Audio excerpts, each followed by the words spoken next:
లో కేంద్ర మంత్రికి సన్మానం జరుగుతోంది. ప్రస్తుతం కామినేని మాట్లాడుతున్నారు. లైవ్ చూద్దాం.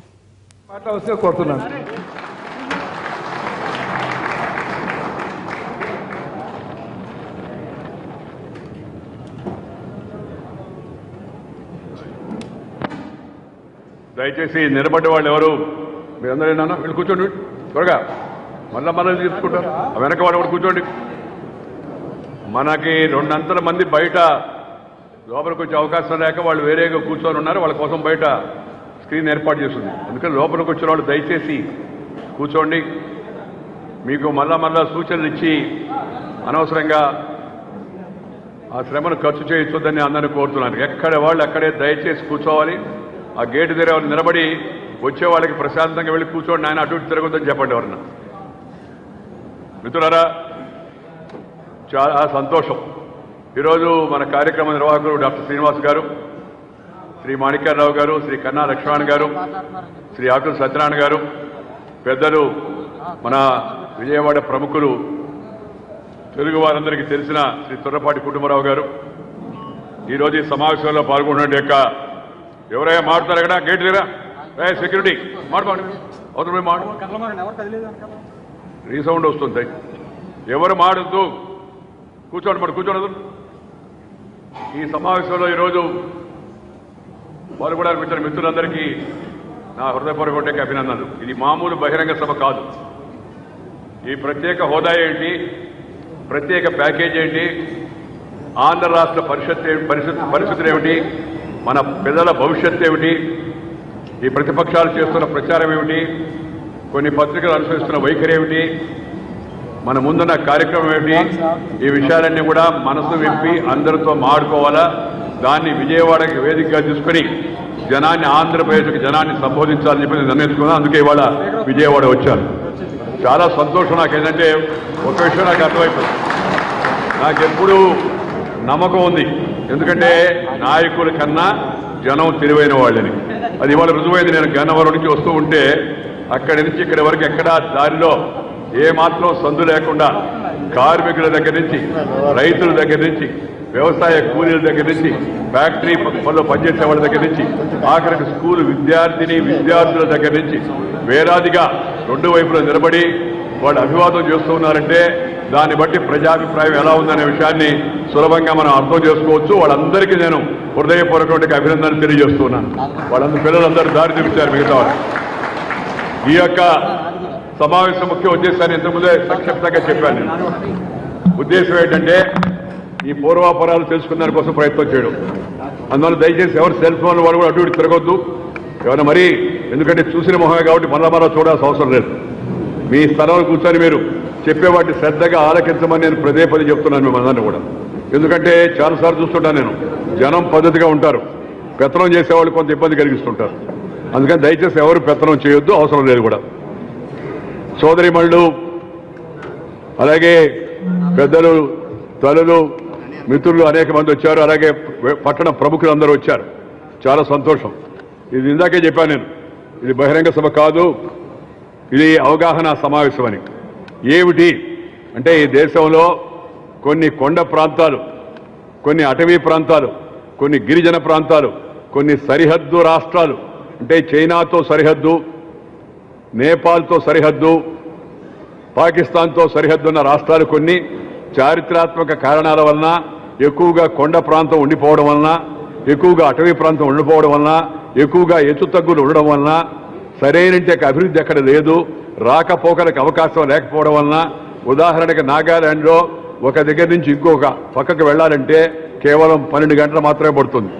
ఆ నాగాలాండ్ చాలా చిన్నది, 12 గంటలు మాత్రమే. ఎందుకంటే నేను ఒకసారి విమానంలో వెళ్ళి హెలికాప్టర్ అక్కడ నాది ఇరుక్కుంది. ఆ హెలికాప్టర్ ఇరుక్కుంటే పైకి లేవలేదు. నేను అన్నాను వెంటనే, నాకు మామూలుగా కాస్త హుషారు ఎక్కువ, తొందర ఎక్కువ, పిలిచి చెప్పాను కారులో బయలుదేరదామని. ఎక్కడికి సార్ అన్నారు. నెక్స్ట్ మీటింగ్ అన్నాను. వాళ్ళు చెప్పారు ఇప్పుడు బయలుదేరితే రేపు ఉదయం 9 గంటలకు చేరుతాం సార్ అక్కడికి మనం అని చెప్పాను. నేను అనుకున్నాను బహుశా హెలికాప్టర్ ఒక అరగంట అయితే ఒక 3 గంటల్లో వెళ్ళిపోతాం కదా, పర్వాలేదు అనుకున్నాను నేను. జార్జ్ ఫెర్నాండెస్ గారు అక్కడ వెయిట్ చేస్తున్నానంటే.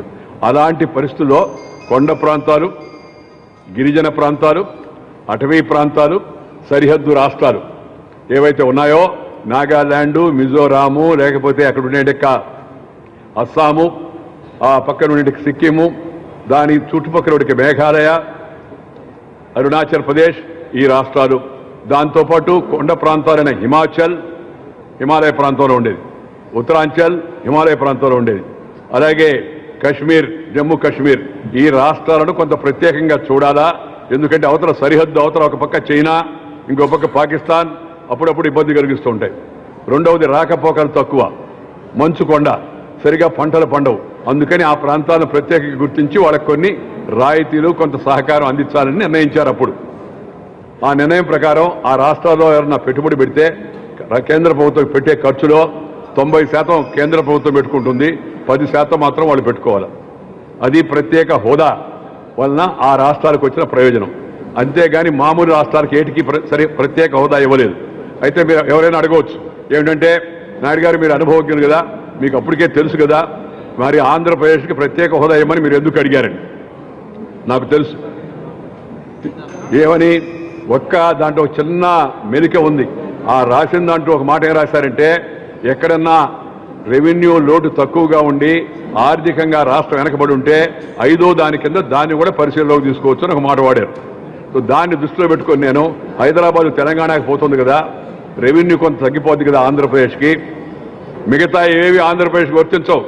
ఆంధ్రప్రదేశ్ అటవీ ప్రాంతం కాదు, కొండ ప్రాంతం కాదు, సరిహద్దు ప్రాంతం కాదు, లేకపోతే గిరిజనులు ఎక్కువ ఉండే ప్రాంతం కాదు, అటవీ ప్రాంతం కాదు. అయినప్పటికీ కూడా ఆ చిన్నదాన్ని దృష్టిలో పెట్టుకొని నేను చెప్పాను. ఇది ఒక నేపథ్యం దృష్టిలో పెట్టుకోవాలి. రెండవది, నేను పార్లమెంట్లో మాట్లాడింది కేవలం ప్రత్యేక హోదా గురించి కాదు. చాలా మంది ప్రత్యేక హోదా గురించే మాట్లాడాలనుకుంటున్నారు. ఈ ఆంధ్రప్రదేశ్ విభజన వెనక కొంత చరిత్రాత్మక సత్యం ఉంది. దయచేసి అందరూ గుర్తుపెట్టుకోవాల్సి ఉంది. నేను ఈ విజయవాడ నుంచి రాష్ట్ర ప్రజలందరూ గుర్తు చేసుకున్నాను. ఈ రాష్ట్రాన్ని విభజించాలని 1969లో తెలంగాణలో ఉద్యమం జరిగింది. 200-300 మందిని అప్పుడు వాళ్ళ ప్రాణాలు పోయాయి. అప్పుడు కాంగ్రెస్ పార్టీ అధికారంలో ఉంది. కాంగ్రెస్లో ఉన్న అంతర్గత తగువులు, ప్రజల్లో ఉన్న తెలంగాణ వస్తే కొంత మేలు దొరుకుతున్న భావన రెండు కలిపి పెద్ద ఎత్తున ఉద్యమం జరిగింది. ఆ రోజు ఆ ఉద్యమాన్ని అణిచివేశారు. 72లో ఆ మురికి నిబంధనలు అయితే పెట్టారో, పెట్టడం వల్ల ఆంధ్రప్రదేశ్కి అన్యాయం జరుగుతున్న ఉద్దేశంతో ఆంధ్రప్రదేశ్లో ఉద్యోగస్తులు, ఆంధ్రప్రదేశ్ యువకులందరూ ఉద్యమం చేశారు. జై ఆంధ్ర ఉద్యమం జరిగింది. ఆ ఉద్యమంలో కూడా నాకు గుర్తున్నంత వరకు 250 మంది, 230 మంది సిఆర్పి కాల్పుల్లో కానీ ఇతరత్రా కానీ మరణించిపోయారు. నేను కూడా అప్పుడు ఒక విద్యార్థిగా ఉన్నాను.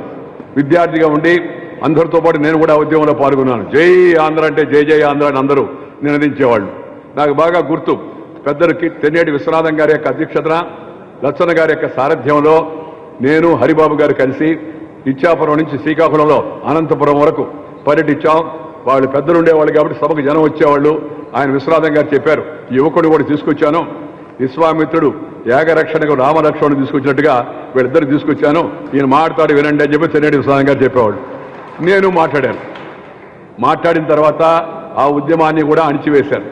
ఆ ఉద్యమం 72లోనే కానీ ఆంధ్రప్రదేశ్ వేరైపోయి ఉంటే, 72లో అంటే 28, ఇప్పుడు ఒక 16 అంటే 44 ఏళ్ల కిందట కానీ ఆంధ్రప్రదేశ్ వేరైపోయి ఉంటే ఆంధ్రప్రదేశ్ యొక్క ముఖ చిత్రమే మారిపోయి ఉండేది.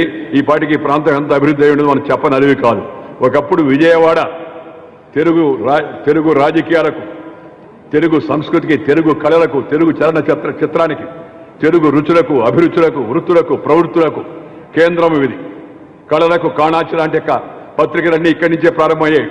సినిమాలన్నీ ఇక్కడి నుంచే డిస్ట్రిబ్యూషన్ ఆఫీసు అటు పోతే గాంధీనగర్లో కనబడే మీకంతా. బాబాయ్ హోటల్ దగ్గర నుంచి ప్రతి ఒక్క అన్ని రకాల రుచులన్నీ కూడా విజయవాడ గురించే చెప్పుకునేవాళ్ళు. మొత్తం ప్రముఖులందరూ కూడా కాశీనాథ్ నాగేశ్వరరావు గారు కానీ, అయ్యదేవర కాళేశ్వరరావు గారు కానీ, టీవీఎస్ చలపతిరావు గారు కానీ అనేక మంది ప్రముఖులు ఈ ప్రాంతం నుంచి అప్పుడు ముందుకున్నారు. అలాంటి విజయవాడ కాలక్రమేణా ప్రాధాన్యత తగ్గిపోయింది. ఎందుకంటే రాజధాని హైదరాబాద్ కాబట్టి రాజధానిని అభివృద్ధి చేసుకున్న ఉద్దేశంతో అందరూ తలా ఒక చేయేసి అభివృద్ధిని ఎక్కువగా హైదరాబాద్కు తరలిచ్చారు.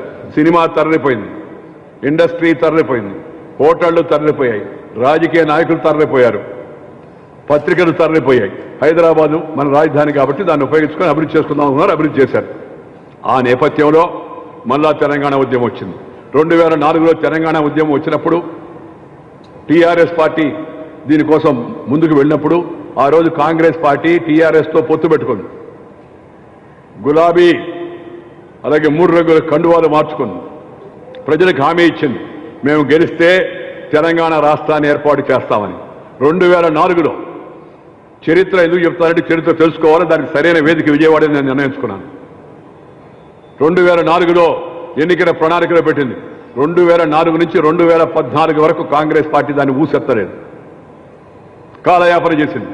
తెలంగాణలో తెలంగాణ మనకు వస్తే మన ప్రాంతం అభివృద్ధి చెందుతుంది, వేరే వాళ్ళు మన పైన పెత్తనం చేస్తారనే భావన అక్కడ ఉన్న వాళ్ళ కలిగితే మన వెనుకబడిన ప్రాంతం అభివృద్ధి చెందుతుందనే ఉద్దేశంతో హైదరాబాద్ తప్పితే మిగతా ప్రాంతాలంతా అభివృద్ధి చెందలేదు కాబట్టి దీనివల్ల అభివృద్ధి చెందుతుందనే ఉద్దేశంతో పిల్లలు ఉద్యమాల్లో పాల్గొన్నారు. కొంతమంది ఉద్యమానికి నాయకత్వం వహించారు. అన్ని పార్టీలు సమర్థిస్తా ఉన్నాయి. దాంట్లో కూడా సుమారు 1000 మంది ప్రాణాలు కోల్పోయారు. 1000 పీపుల్. అధికారంలో ఉన్నది కాంగ్రెస్, 69 అధికారంలో ఉన్నది కాంగ్రెస్, 72 అధికారంలో ఉన్నది కాంగ్రెస్, 2004 నుంచి 2014 వరకు అధికారంలో ఉన్నది కాంగ్రెస్ పార్టీ. అంటే అక్కడ తెలంగాణ ఉద్యమం పేరుతో 69 ఎంతమంది చనిపోయారు, 72 ఆంధ్ర ఉద్యమం పేరుతో ఎంతమంది చనిపోయారు, మళ్ళా 2004 నుంచి 2014 వరకు 1000 మందికి పైగా చనిపోయారు. వీటన్నిటి దృష్టిలో పెట్టుకొని దీనికి శాశ్వత పరిష్కారం కావాలనే ఉద్దేశంతో తెలంగాణ ఏర్పాటైపోతే వాళ్ళ బతుకులు వాళ్ళు బతుకుతారు, ఆంధ్రప్రదేశ్ ఏర్పాటు వేరైతే ఈ ప్రాంతం బతుకుతుందనే ఉద్దేశంతో బీజేపీ కూడా దాన్ని సమర్థించింది. దాంట్లో ఏమి ఇదేమి లేదు, ఎవరు అడగాల్సిన అవసరం, వాళ్ళకి అడిగిన వాళ్ళకి సంజాయి చెప్పాలి. ఒక ఓటు 2 రాష్ట్రాలని బీజేపీ వాళ్ళు చెప్పారు. ఇప్పుడు కొత్తగా తెలుసుకున్న కొందరు చెప్తూ ఉన్నారు, ఒక ఓటు 2 రాష్ట్రాలంటే బీజేపీకి ఓటు వేయదు. అప్పుడు జనం బీజేపీకి రావాలా, ఎందుకు ఎవరైనా కొందరు అడుగుతున్నారు. గెలిచింది కాంగ్రెస్ పార్టీ, అధికారంలో ఉన్నది కాంగ్రెస్ పార్టీ. పైపెచ్చు ఆ తర్వాత మేము తెలుగుదేశంతో పొత్తు పెట్టుకున్నాం. తెలుగుదేశం మొదట్లో ఆంధ్రప్రదేశ్ విభజనకు వ్యతిరేకంగా ఉండింది. ఎందుకంటే తెలుగు వాళ్ళందరూ ఒకటిగా ఉండాలనే సిద్ధాంతంతో స్వర్గీయ నందమూరి తారక రామారావు గారు ఏర్పాటు చేసిన తెలుగుదేశం ఆ స్టాండ్ తీసుకుంది. అది వాళ్ళ ఇష్టం. ఆ తర్వాత వాళ్ళు మేము కలిసి పనిచేసినప్పుడు ఆ కారణంతో జరగలేదు. తర్వాత కాంగ్రెస్ పార్టీ 2004లో ఈ తీర్మానం చేసిన తర్వాత, ఉద్యమం పెరిగిన తర్వాత అన్ని పార్టీలు కూడా తెలంగాణ ఏర్పడాలని ఉత్తరాలు ఇచ్చాయి. అన్ని పార్టీలు, తెలుగుదేశంతో సహా, కమ్యూనిస్ట్ పార్టీతో సహా, అలాగే బీజేపీతో సహా, కాంగ్రెస్ పార్టీతో సహా, రాజశేఖర రెడ్డి నాయకత్వాన కాంగ్రెస్ పార్టీ ఆ రోజు ఆంధ్రప్రదేశ్లో తీర్మానం చేసింది. శాసనసభలో కూడా చెప్పారు, రోసయ్య గారు అందరూ కూడా చెప్పారు. చెప్పిన తర్వాత ఆంధ్రప్రదేశ్ విభజన చేయాలని నిర్ణయం జరిగింది. ఇప్పుడు విభజన గతం జరిగిపోయింది. ఇప్పుడు అభివృద్ధి మనందరి అభిమతం, దానిపైకి రావాల్సి ఉంది. ఎందుకంటే కొంత తెలవాలి కాబట్టి మీకు విషయం చెప్పాను. ఈ విజయవాడలో ఉన్నాను నేను, నాకు గుర్తొస్తుంది ఎంత దుర్మార్గంగా